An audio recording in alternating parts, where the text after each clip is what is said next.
ओम प्राणाय स्वाहा ओम अपानाय स्वाहा ओम व्यानाय स्वाहा ओम उदानाय स्वाहा ओम समानाय स्वाहा ओम ब्रह्मणे नमः।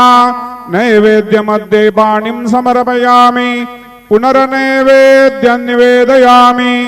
ओम प्राणाय स्वाहा ओम अपानाय स्वाहा ओम व्यानाय स्वाहा ओम उदानाय स्वाहा ओम समानाय स्वाहा ओम ब्रह्मणे नमः।